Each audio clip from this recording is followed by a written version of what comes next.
ఇద్దరు వ్యక్తులు కాలినడకన ప్రయాణం చేస్తూ ఉంటారు. అనుకోకుండా ఇద్దరు కలుస్తారనమాట.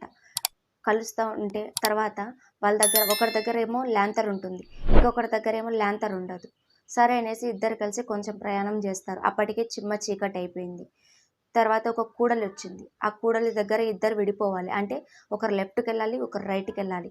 ల్యాంతర్ ఉన్న పర్సన్ ఏమో ల్యాంతర్ పట్టుకొని తన దారి తను హ్యాపీగా వెళ్ళిపోయాడు సాఫీగా. ల్యాంతర్ లేని వ్యక్తి ఏం చేస్తాడు, చిమ్మ చీకటి, దారి కనిపించట్లేదు, తను ఎలా వెళ్ళాలో కూడా అర్థం కావట్లేదు. సరే అనేసి కొన్ని అడుగులు ధైర్యం చేసి ముందుకేసాడు.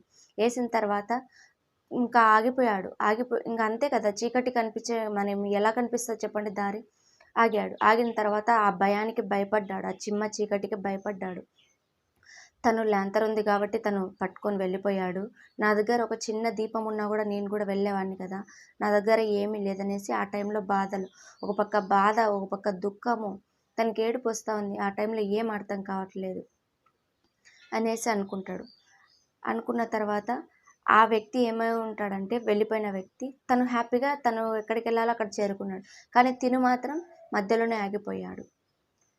దీన్ని బట్టి ఏమర్థమైంది చెప్పండి? జీవితంలో ఎప్పుడైనా కూడా, ఏ సందర్భంలో అయినా కూడా ఒకరి మీద ఆధారపడకూడదు. అది ఏ సిచ్యువేషన్ అయినా సరే.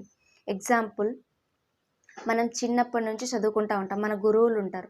ఆ గురువులకు తెలిసిన నాలెడ్జ్ ఏమైతే ఉందో, స్కిల్స్ ఏమైతే ఉందో ప్రతిదీ కూడా మనతో షేర్ చేసి మనకు నేర్పిస్తారు. ఎంతవరకు నేర్పిస్తారు? కొంతకాలం వరకే నేర్పిస్తారు.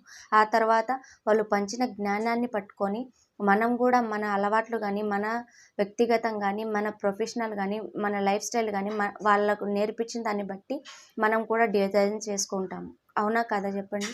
వాళ్ళు నేర్పించిందే కదా మనం ఇలా ఉన్నామంటే. వాళ్ళు ఆ రోజు నేర్పించకపోతే మనం ఇలా ఉంటామా? కాదు. కాబట్టి కొంతవరకు మాత్రమే కొంతమంది మనకి గైడ్ చేసి నేర్పించే వాళ్ళు గురువులు ఉంటారు. అంతే తప్ప జీవితాంతం నీకు నేర్పించి నీకు తోడుండి పక్కన ఉండే వాళ్ళు ఎవ్వరు ఉండరు.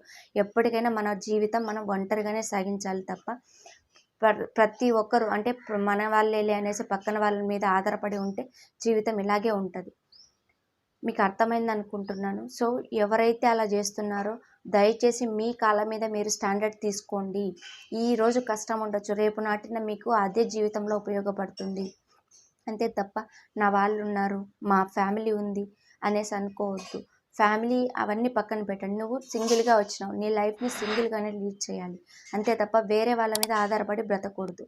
ఇదైతే గుర్తుపెట్టుకుంటారని నేను అనుకుంటున్నా. ఓకే.